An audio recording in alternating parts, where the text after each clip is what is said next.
Cuba, a vibrant island nation nestled in the heart of the Caribbean, boasts a rich and complex history. Known for its captivating beauty, rhythmic music, and warm hospitality, Cuba has long held a unique allure. In the early 20th century, Cuba thrived as a hub of international trade and cultural exchange, earning the moniker Pearl of the Antilles. Its fertile lands yielded bountiful harvests of sugar, tobacco, and coffee, attracting investment and shaping its destiny. The island pulsed with life, its cities buzzing with commerce and creativity, drawing visitors from far and wide to experience its unique charm. Cuba's strategic location in the Caribbean Sea further amplified its significance. Positioned at the crossroads of major shipping routes, the island became a vital link between the Americas and Europe.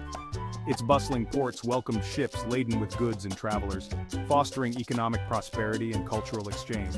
The influx of diverse influences from Spain, Africa, and other Caribbean islands infused Cuban society with a vibrant blend of traditions, music, and cuisine, leaving an indelible mark on the island's identity.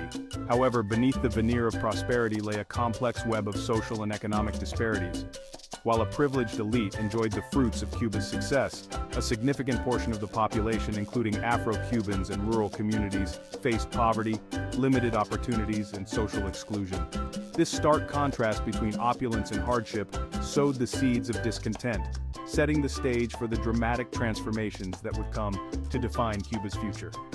As the 20th century unfolded, Cuba's journey would be marked by both triumphs and tribulations, leaving an enduring legacy on its people and the world stage. Cuba's journey to prosperity, however, was deeply intertwined with its colonial past. For centuries, the island endured Spanish rule, which profoundly shaped its economic and social structures. The Spanish established vast sugar plantations, exploiting Cuba's fertile land and climate to meet the growing global demand for sugar.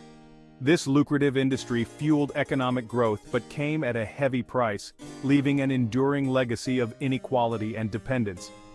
The sugar boom transformed Cuba into a major player in the global economy, but it also led to the forced displacement of indigenous populations and the transatlantic slave trade. Millions of Africans were brought to Cuba against their will, enduring brutal conditions on sugar plantations. The horrors of slavery left an indelible scar on Cuban society, shaping its racial dynamics and cultural fabric.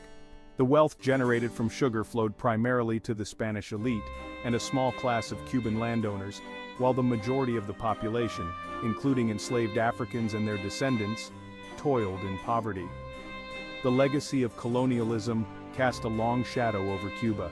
Even after it gained independence from Spain in 1898, the island's economy remained heavily reliant on sugar exports, making it vulnerable to fluctuations in global prices and demand.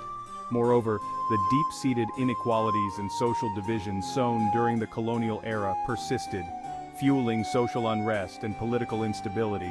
The struggle for true independence and social justice would continue to shape Cuba's destiny for decades to come. The dawn of the 20th century brought with it the promise of independence for Cuba, but the path ahead proved to be turbulent and fraught with challenges. While the island had finally broken free from Spanish colonial rule, its newfound freedom was soon overshadowed by the looming presence of the United States. The U.S., having played a pivotal role in the Spanish-American War that led to Cuba's independence, exerted significant influence over the island's affairs, shaping its political and economic landscape. The Platt Amendment, a controversial provision added to the Cuban Constitution in 1901, granted the U.S. the right to intervene in Cuban affairs and establish a naval base at Guantanamo Bay. This interventionist policy, coupled with continued U.S. economic dominance, fueled resentment among Cubans who yearned for true sovereignty and self-determination. The early decades of Cuban independence were marked by political instability, as various factions vied for power, often resorting to violence and corruption. Amidst this tumultuous backdrop, Cuba experienced a period of economic growth, driven in part by continued sugar production and growing tourism. However, this prosperity was unevenly distributed, primarily benefiting the elite and foreign investors, while the majority of Cubans struggled with poverty, limited access to education and healthcare, and a lack of political representation. The stark disparities and unfulfilled promises of independence fueled growing discontent among the working class, intellectuals and students, who began to demand radical change. Against the backdrop of social unrest and political turmoil, a charismatic young lawyer named Fidel Castro emerged as a powerful voice for change. Castro, deeply affected by the poverty and inequality he witnessed in Cuba, rallied a group of revolutionaries to challenge the corrupt and authoritarian government of Fulgencio Batista.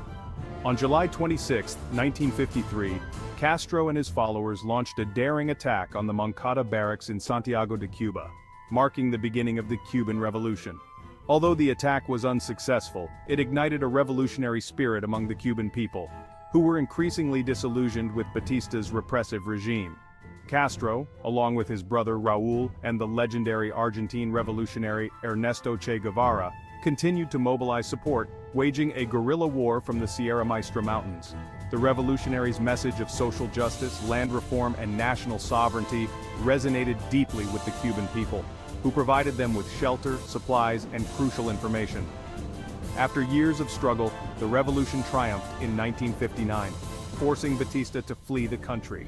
The victory ushered in a new era for Cuba, one marked by radical social and economic transformations. Castro's government implemented sweeping reforms including nationalizing key industries, redistributing land to peasants, and expanding access to education and healthcare.